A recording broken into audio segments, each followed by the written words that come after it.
Master, General Grievous's ship is directly ahead. The one crawling with vulture droids. At the beginning of Episode 3, the Jedis are kind of flying through in their starfighters, and they're looking for the Separatist cruiser. There was a concept sketch that Joe Johnston had done. It looked a lot like a whale to me, kind of like a whale with baleen in its mouth. I didn't think it was particularly graceful, but it was really interesting. And so did a concept model of that was probably about 8 inches long. And then I started making one on my own that was more kind of in the direction that we went. George talked about wanting to, he needed this hangar. He needed for the Jedis to fly into this hangar, and they had to be able to skid to a stop. And one of the things that popped in my head was a James Bond film where he flies through a hangar in this small jet. And I always thought that was such a cool idea. And I thought, well, why not do the hangar through the sides? So worst case, you would skid out the other side of it. And I proposed that to George, and he liked that idea. So that got incorporated into it. And then he liked the idea of the tower. The tower at the back has one of the rooms where they actually have one of the big fights in the film. You won't get away this time, Dooku.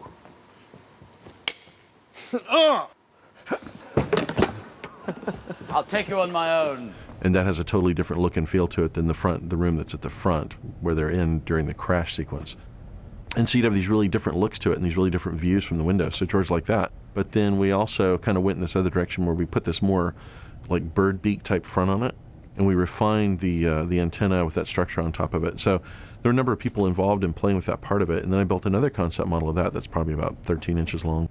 And that incorporated all the details that theoretically we wound up with in the end.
The Arc 170 we see in the opening space battle, and that they're sort of flying with Obi-Wan and Anakin and their starfighters, providing cover for them, and you see a number of these guys get destroyed.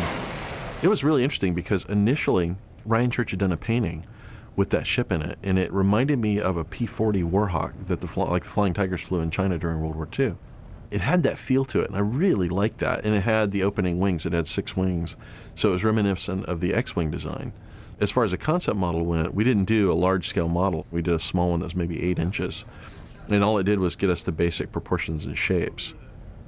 A lot of times when you're making things for films, in reality, usually form follows function. I mean, when you build an airplane, it looks like it looks because it has to. You've got to have all these various things on it for it to work, and you put a skin on it, and that's what it winds up looking like. For a lot of these vehicles and things, there is no working part of it. So you want to think about the mechanics, or at least be able to justify the engineering aspects of why does it look like this? Why is the back end this big? Well, it's because the power plant's in here, and this is here. And this is one of those ships where I bought the design. I thought it was really well executed, well proportioned, and it was very reminiscent of that World War II airplane feel. Set his foils in attack position.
We see the Jedi Starfighter right at the beginning, where we come roaring down on top of the Republic cruiser.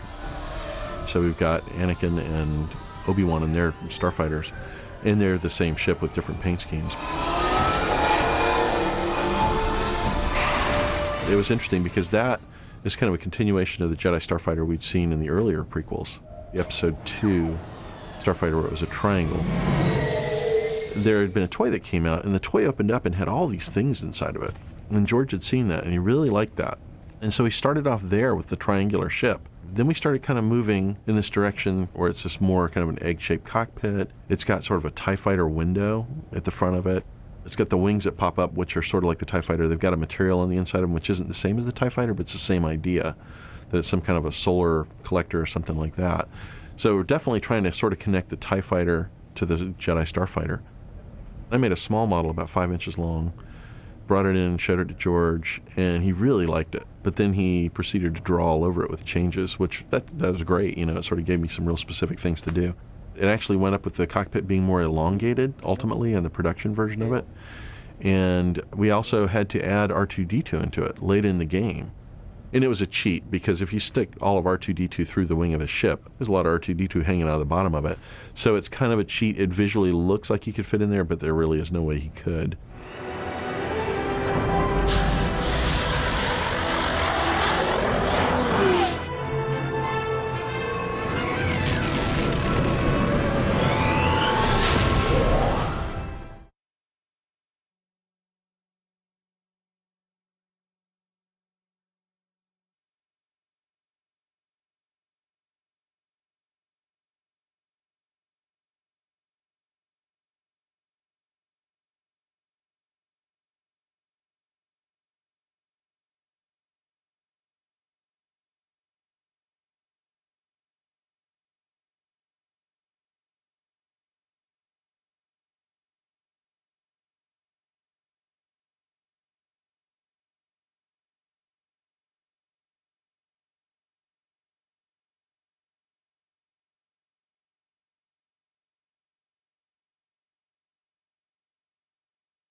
Boga's the giant lizard that Obi-Wan rides, and sort of his steed that he, rides into battle on.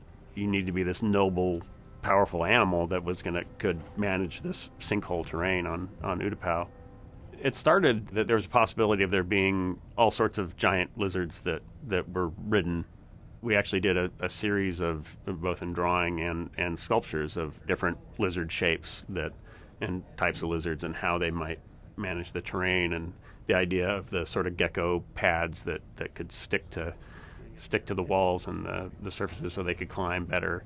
And then even there's some lizards that can glide. They extend either their skin flaps and rib cages and things so they can glide. At some point, George decided it should have feathers, which was great with all the theories about feathered dinosaurs, and there's a connection there. So it all made sense, and the expressive qualities of feathers. It's kind of like the mammal's mane or something. Anything that can move gives expression to the creature. We're all in denial that Boga dies.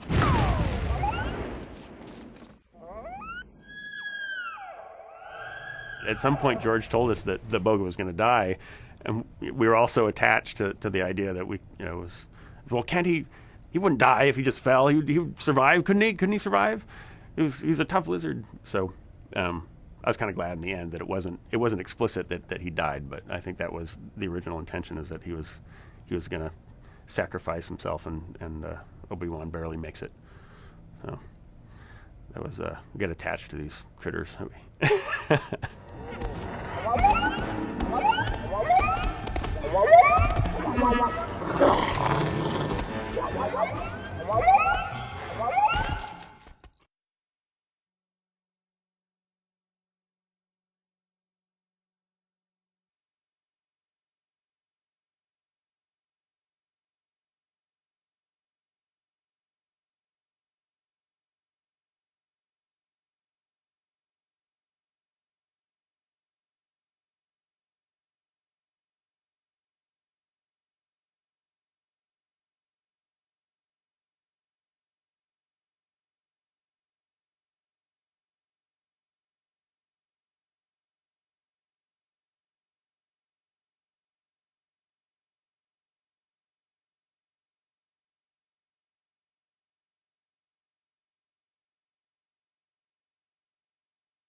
Another aspect of the maquettes that I did was the Utapau sinkhole, which was a really neat, actually, planet. Making something that was off of, I think it was Eric Tieman's artwork. It was just beautiful.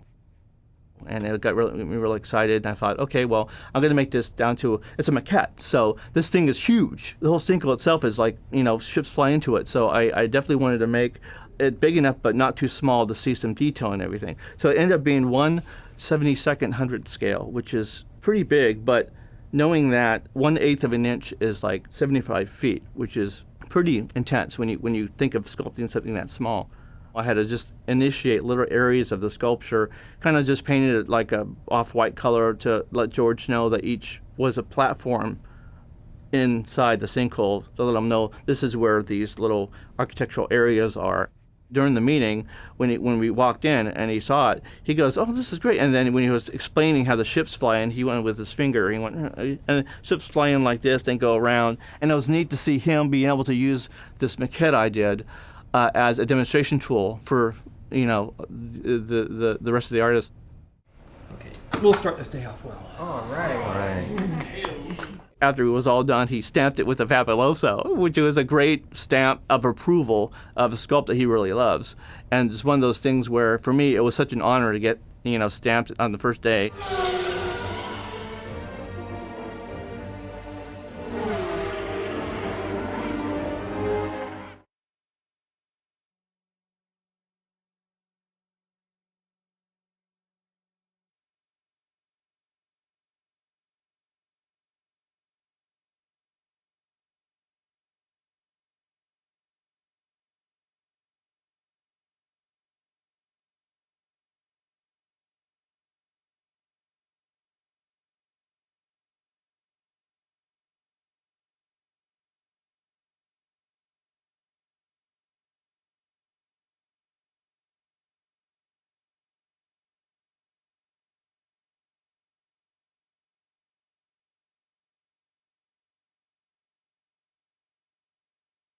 I made a nice maquette of just the landing platform that's inside the sinkhole.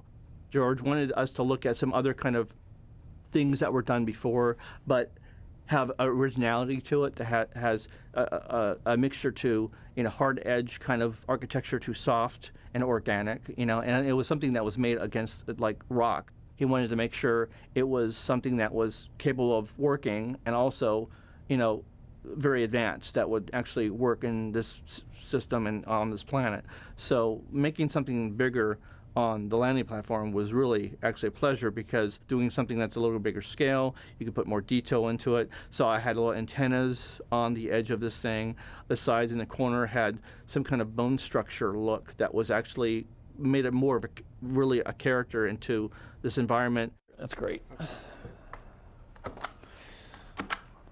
Muy bien. And it almost looked like a kind of a spider. It was like a spider that was, holding himself up onto this platform, which was really neat, because it had a lot of interesting, like arachnic type character to it. That was, when you see it, you're like, oh, interesting. Is that gonna eat you alive when you land on it?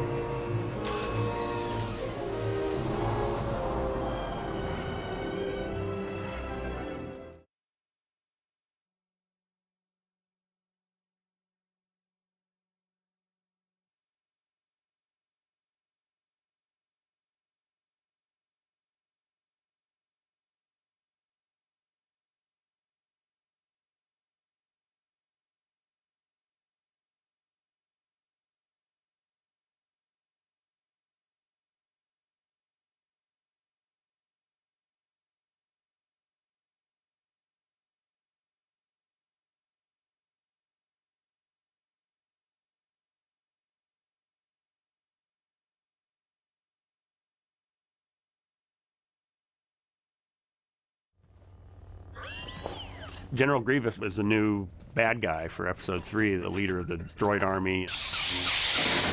The earliest designs for Grievous as this mask had sort of robotic eyes, but George wanted it to be very clear that he's a cyborg, so he's underneath all the robotic stuff is a living creature. It wasn't just a machine brain sort of motivating this character. The idea was that even though he's mostly robotic, he wanted to distinguish himself from other droids, basically other robots. And he's got this vanity that he's a proud military leader. For establishing the shapes of the head was mostly proportions and things that all direct towards something dangerous and sort of menacing, like a scorpion tail. The articulation of a scorpion tail is kind of built into the back of his head, and the sort of long, drawn, skull-like mask in the first place. Basically just refining those shapes so that it's menacing and beautiful at the same time. At some point, George brought up the element that Grievous's heart and his sort of innards were all encased in his chest cavity, and in one of the versions of the full body, I had a clear cavity that I filled with jelly beans just to kind of indicate the guts. And it was just sort of an impulsive thing, but it was like the candy dispenser version of Grievous.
The Utapounds, there was some discussion as to whether they would be CG characters or actors.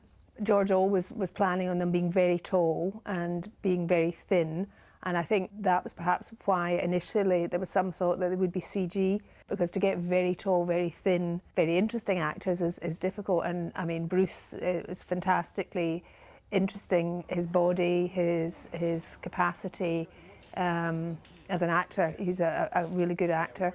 But his whole the whole physical aspect of him is fantastic and was absolutely perfect, I felt. The Urapaoans I see as a sort of a mysterious, often their faces are slightly hidden. The colours are sort of very dark, muted earth tones, so browns, ochres, deep but very soft grey greens. The sort of decorative metal pieces attached to their costumes are sort of a mixture of some Aztec design and some sort of 1920s design. And we actually changed the whole range of colours for them. They had originally been all very dark burning red. Those creatures at one point were coming from a different planet, and they moved to being creatures in Utapau. We are being held hostage. They are watching us. I understand. 10th level. Thousands of battle droids.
The Mustafar maquette that I built ended up being 1/4800 scale. It was a partial concept of what this environment should look like, which was kind of neat because after it was all done, I went on ILM and I worked on the bigger scale. I was like, okay, this looks familiar.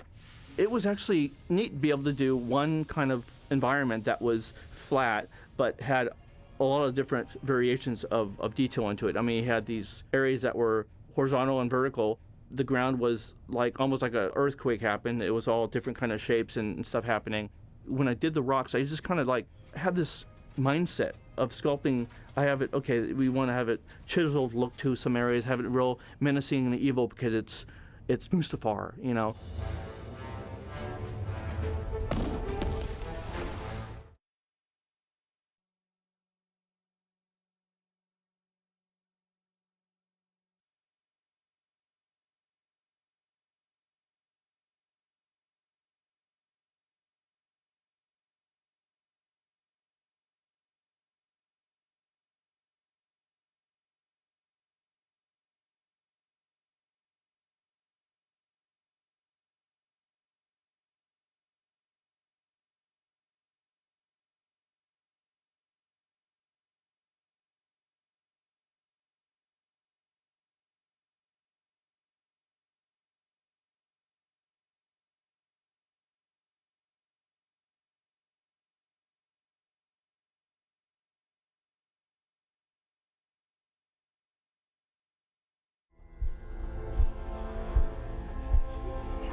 recreating things that you saw in the original 3 movies is really quite difficult, such as Darth Vader, Anakin. At the end of Return of the Jedi, when his helmet comes off and we see what he looks like, we've had to kind of do the earlier version of that. It was very confusing because to look at it, I didn't really think that it looked like he was burned. He had a kind of big gash down one side of his face and a gash on the top of his head, but no real burns as far as I could see. So to talk to George about that was really the only way we had of finding out what exactly was going on there. The only thing that we disagreed over were his eyebrows, actually. He has these big kind of bushy black eyebrows, and I said, you know, I don't think he'd really have those at the end of the fire. I think, in fact, that would be the first thing to burn off. So we decided that those were gone, and we lost those. Every time we put a makeup on, it's really the only time that that makeup can be used, because the pieces are very, very delicate. They're made of foam latex, and the edges are tissue thin so that we can lose them into the skin. When the makeup is removed, the whole piece is destroyed, and it usually takes about a day to paint up one set of appliances to be stuck on the actor.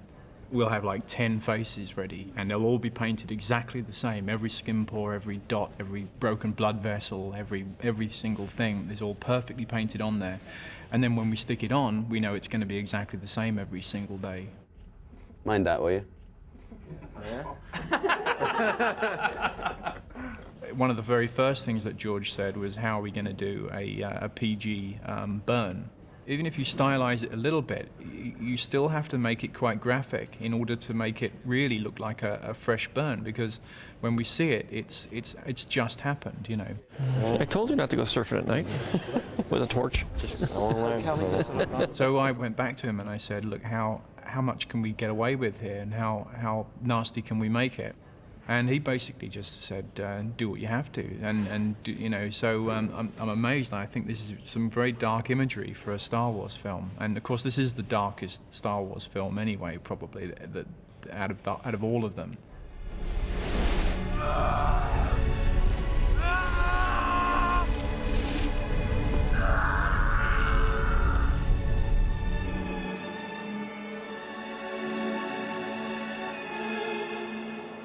Oh, I hate you.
This model was made up at the ranch, sculpted up there by Danny Wagner, one of the model makers here. I kind of knew that this was going to be where the Wookiees lived. So I'm like, oh, this is going to be really cool. So, I mean, I started with the basics of getting what size I would want. I knew I was, like, I didn't want to do it that big. I wanted to do at least big enough so it would be pretty impressive. So I just carved it out of rigid foam like I did all the other ones, and then covered it with Y2 clay. This is a 6-scale tree of what we're going to make a 72nd model. And ultimately this will be 12 feet tall when it's done. I also remember trying to figure out what areas were what in the tree, which, I mean, I wasn't really told to do that, but I was like, well, this is a great opportunity for me to put more detail and actually try to maybe explain what's what on the tree. And doing that, it really helped me realize, okay, well, this area could be kind of maybe the military base or where the soldiers are, so have that constructed on a certain look to it and feel. And this could be more of where regular Wookiees live, so it could be not as military style, you know. Adding a lot of engine parts or the detail for the antennas or a lookout tower. And that actually was so neat because whenever anybody saw that model, they're like, oh, you got a really cool lookout tower. That's kind of like the one that was in the episode 4. So it was a neat kind of detail that captured the other film that people remember. And with doing that, I was like, okay, well, how do the Wookiees get there? Make little steps around an area. Stuff like that was all on the tree, and trying to work out the character of it was really a lot of fun.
These are some of the Felucia reference models. We made 16 of these models that were used as a guide for our computer graphics department to go from.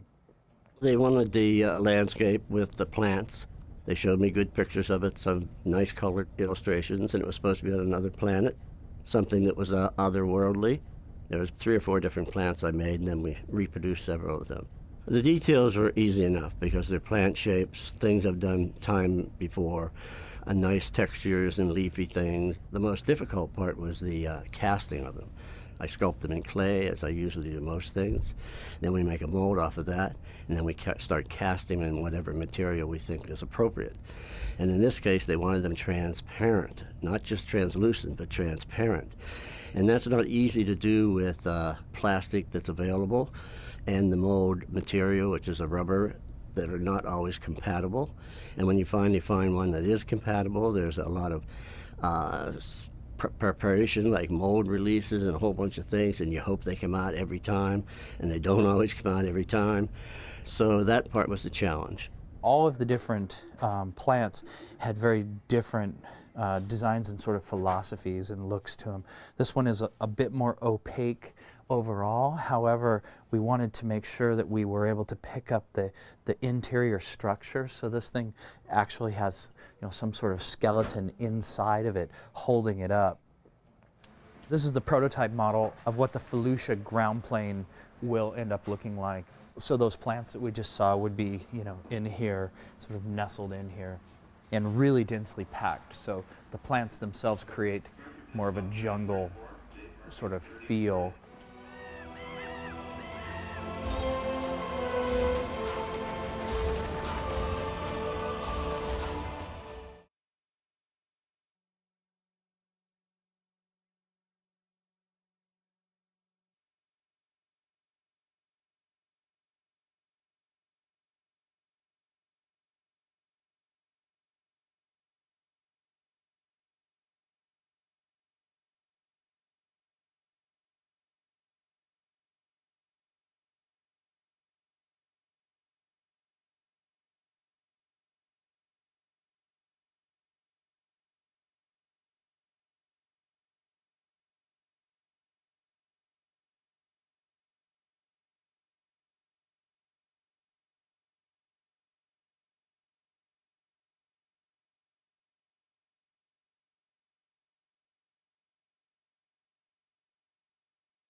Goodbye, Tarfur.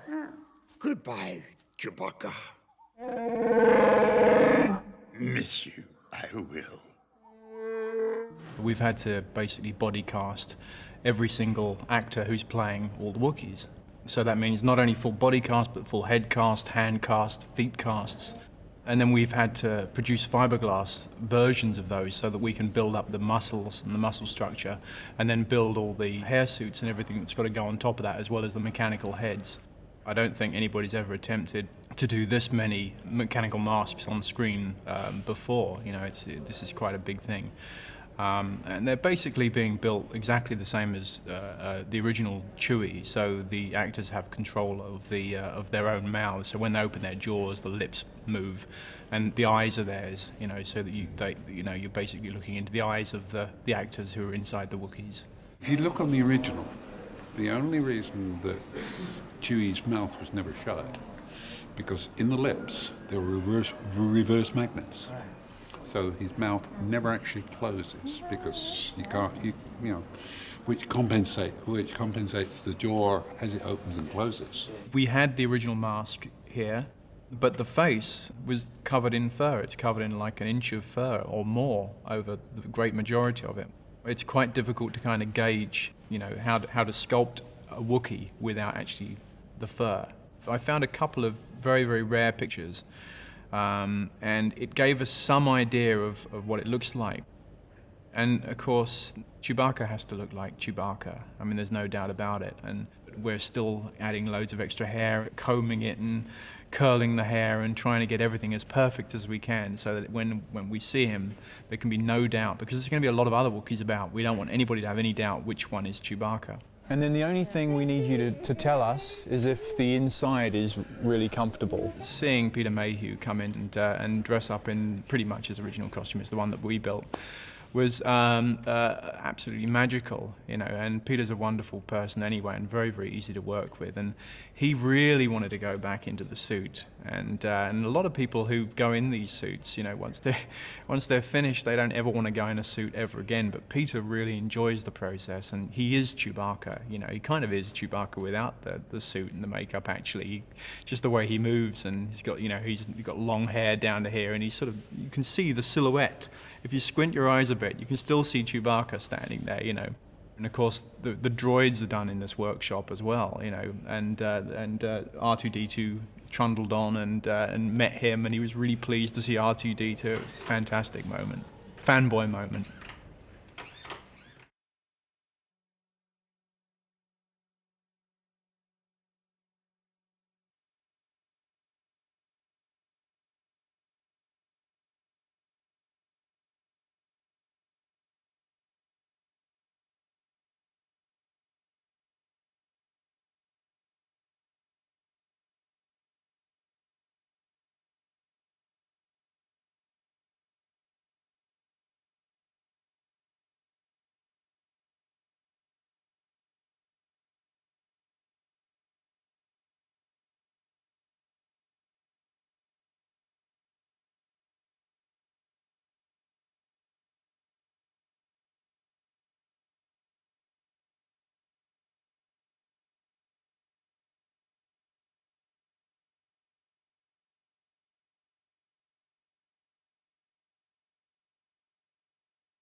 When I did episode 1, I thought, oh, maybe I'll get to make Darth Vader on episode 1.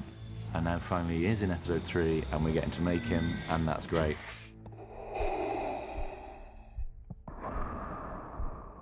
We have a mold we've taken off the original Darth Vader helmet.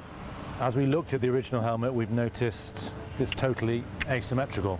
So what we've done is we've chosen the side that we liked, we've taken a mold of that, and we've then cast that into 20 or 30 individual pieces, 10 mil deep.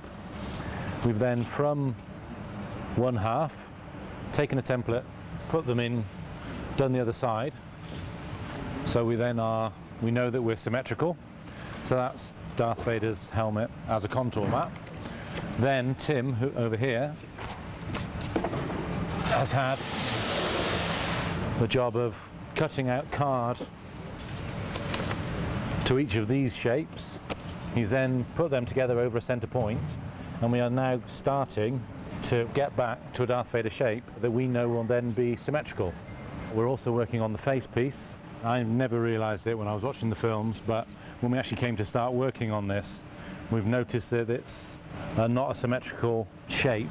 Little things like this is gut drops down and kicks up, and this one just drops down all the time. That's it, quite a strong angle. It's not square. The eyes are very different. So we chose the side we worked like the best, and then we've gone on from that and actually improved it. And I don't know if it'll show, but we've spent a long time making it. But the two pieces together, we've sharpened better pieces, we've cleaned up edges, getting all the angles right and concentrating on one side. I've scanned this into the machine then, which I'm then going to flip the image and then cut it in 3D so I know it's absolutely symmetrical. The beauty of this machine is that the computer just sends the information like it would to an inkjet printer, and it just moves it backwards and forwards, but this is going backwards and forwards and up and down. It's a great machine. And yeah, I'm really excited. Tomorrow morning when I come in, that'll be there. We'll get a mould of it, and then hopefully by the end of the day we'll have the other half of that we can put together and see what it looks like. And that'll be the first time we've seen a symmetrical Darth Vader, which I'm very happy about. This is a front breastplate that was used on Return of the Jedi. Looking back at reference for A New Hope, we noticed that actually some of the details on here weren't on A New Hope, so as I went through the three films they added little bits and pieces here and there. George wants us to stick as close as we can to the original. So we basically constructed the shape again from scratch, and then we've made individual pieces which we will then be applying the details to. We've started making the shape in just a slightly sharper way, more like A New Hope. This is the reference we got from the ranch. This is what they used. They can't possibly have used this on any of the films, I hope, but this is what they've sent us. But thankfully, because we've got, you know, so many good reference books on all the Star Wars characters, and there's some great images of Darth Vader on that. This is all, it's almost like theory, although we've got Hayden's head cast, until we start putting it on his body, we just don't know exactly what's going to happen. At least it's better than the book show. Normally these sort of first fittings, they're for me, and obviously I'm just trying to check that they fit on the actor, but I know it's really important that Hayden sees it and loves it, so that's why I'm trying to make sure that even though it's not going to be finished, it just looks sharp so he realises that it's something special for him. To your left, and then I'm going to turn you at a slight angle. It is a very, very strange experience to be working on the Star Wars films, because someone's asking you to work on the films that actually made you want to do what you do in the first place. I'm just taking off the jacket. It's coming apart all right, so it's a good sign. Because you saw something on the top, you saw that.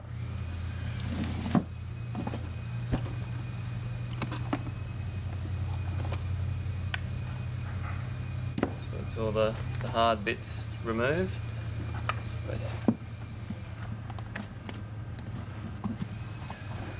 There you have a Darth Vader helmet. And it looks really good. It's the final day.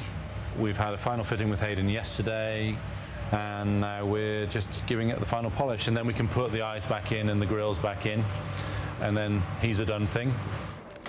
You can't deny that there is something. Everyone on the crew, everyone on my crew, wanted to be involved in this. You do suddenly realise that it is a big thing. I didn't really think about it until right near the end, but yeah, when you actually saw him on set, that was just great. And I'll be seeing him tomorrow for the final shot. I'm looking forward to that. That'll be fairly cool.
The officers for episode 3, that was another fabric that Trish sourced all over the world, and it took 4 or 5 months to have made this fabric to mirror the episode 4 officer costumes.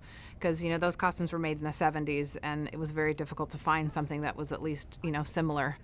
We just tried to give it a little bit more depth. On episode 4, it was like a little bar with little plastic bits just sort of stuck on with some glue.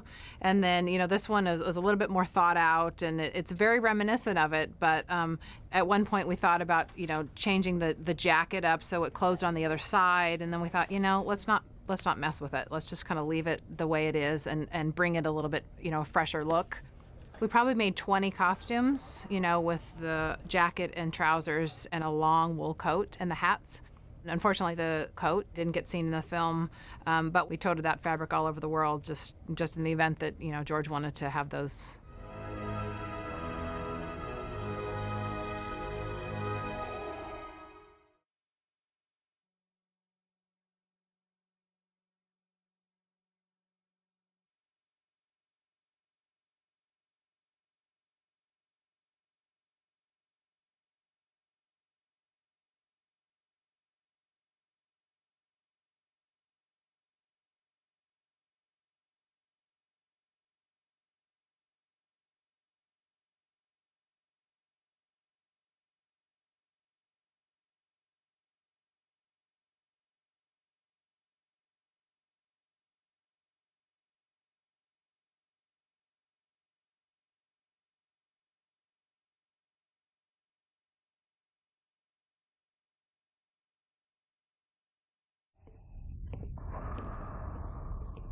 The officers for episode 3, that was another fabric that Trish sourced all over the world, and it took 4 or 5 months to have made this fabric to mirror the episode 4 officer costumes.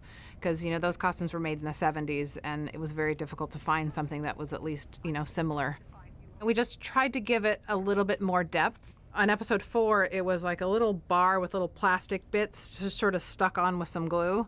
And then, this one is a little bit more thought out, and it's very reminiscent of it. But at one point we thought about, changing the jacket up so it closed on the other side. And then we thought, let's not mess with it. Let's just kind of leave it the way it is and bring it a little bit, fresher look. We probably made 20 costumes, with the jacket and trousers and a long wool coat and the hats. Unfortunately, the coat didn't get seen in the film, but we toted that fabric all over the world just in the event that, George wanted to have those